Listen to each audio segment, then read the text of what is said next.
Magandang araw sa inyong lahat. Narito ako sa inyong harapan upang ilahad ang aking nagawang talumpati patungkol sa diskarte o diploma. Sa buhay ng isang tao, madalas nating marinig ang tanong, alin nga ba ang mas mahalaga? Diskarte o diploma?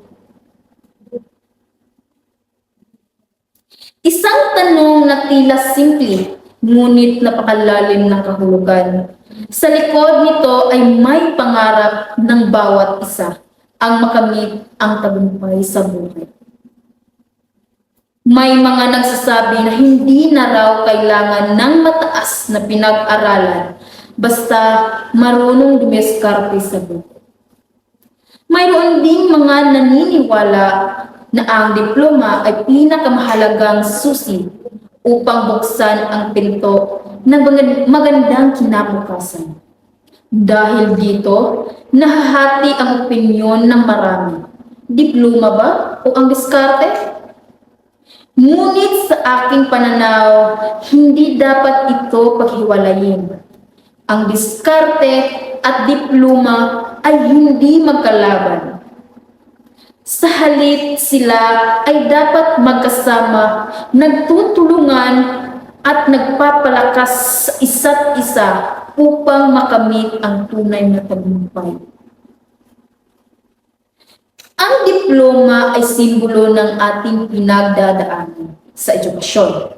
Hindi ito basta papel lamang. Ito ay patunay ng ating mga puyat, sakripisyo, pagpupursigi, at determinasyon sa loob ng maraming taon ng pag-aaral. Bawat leksyon ng ating natutunan, bawat pagsusulit ng ating pinaghandaan, at bawat pagsubok ng ating nalampasan ay nakaukit sa mga diploma na ating hinahawakan. Sa pamamagitan ng diploma, nabubuksan ang maraming oportunidad. Nagkakaroon tayo ng mas malawak na pagpipilian sa trabaho. Mas maayos na posisyon at mas mataas na posibilidad na umaasenso sa buhay. Ito ang nagsisilbing pundasyon ng ating propesyon at kaalaman. Ngunit, hindi doon nagtatapos ang lahat. Dahil sa kabilang banda, nariyan naman ang diskarte. Ang diskarte ay hindi lamang simpleng pagiging madiskarte o mapera pati sa trabaho. Ito ay ang kakayahang mag-isip ng mas mabilis at tama sa gitna ng problema. Ito ang kakayahang mag-adjust sa mga sitwasyong hindi inaasahan. Ito rin ang pagiging malikhain sa paghahanap ng solusyon sa mga hamon ng buhay. Hindi lahat ng natutunan sa paaralan ay sapat upang harapin ang totoong mundo. Sa labas ng silid-aralan, mas malawak, mas magulo, at mas hindi prediktable ang buhay. Dito pumapasok ang diskarte. Ang kakayahang lumaban kahit kulang sa proseso, ang pagpapatuloy kahit mahirap, at ang maghanap ng paraan kahit tila walang pag-asa. Marami tayong nakikitang halimbawa sa paligid. May mga taong nakapagtapos, may diploma, ngunit nahihirapan pa rin maghanap ng maayos na trabaho.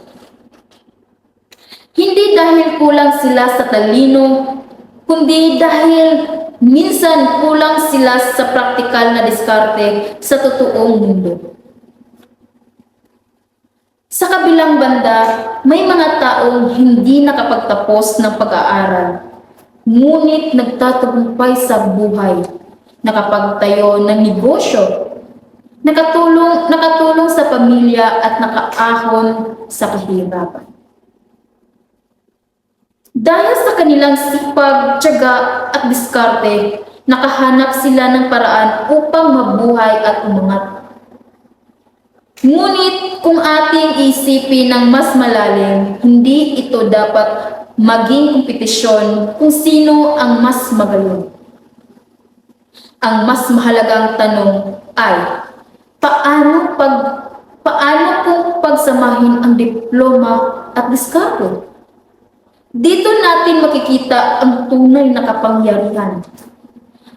Kung ang isang tao ay may sapat na edukasyon at kaalaman mula sa kanilang diploma at sabayan pa ito ng matalinong diskarte sa buhay, mas malaki ang tsansa niyang magtagumpay.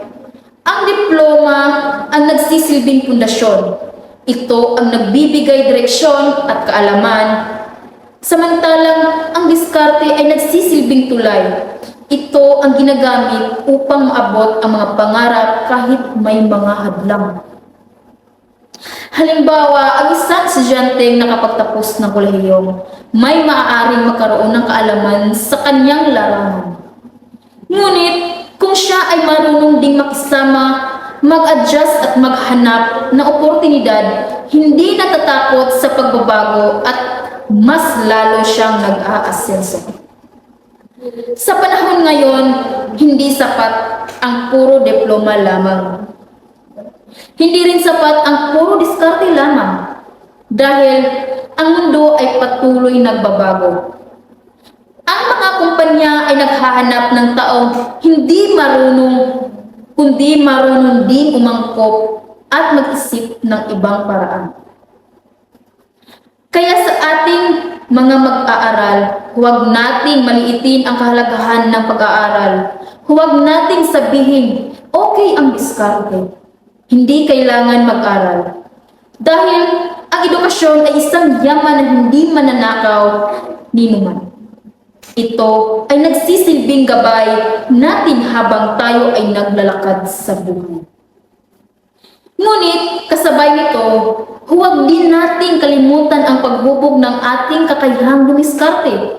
Matuto tayong magdesisyon, humarap sa problema, makipagbagay sa pagbabago at humanap ng solusyon sa gitna ng kahirapan. Dahil sa huli, ang tunay na tagumpay ay hindi nakukuha sa isang bagay lamang. Hindi ito tanong kung diploma o diskarte. Ito ay tungkol sa kung paano natin pagsasamahin ang dalawa upang makabuo ng mas matatag, mas matalino at mas individual na harap sa hamon ng buhay. Ang diploma ay magbibigay sa atin ng kaalaman. Ang diskarte ay magbibigay sa atin ng lakas upang gamitin ang kaalaman ito sa tamang paraan. At kung ang dalawang ito ay magtutulungan, walang pangarap ang hindi natin kayang abutin. Sa huli, hindi ito tanong kung diskarte o diploma, kundi kung paano natin pagsasamahin ang dalawa upang makamit ang tagumpay na ating ninanais. At yun lamang po, maraming salamat.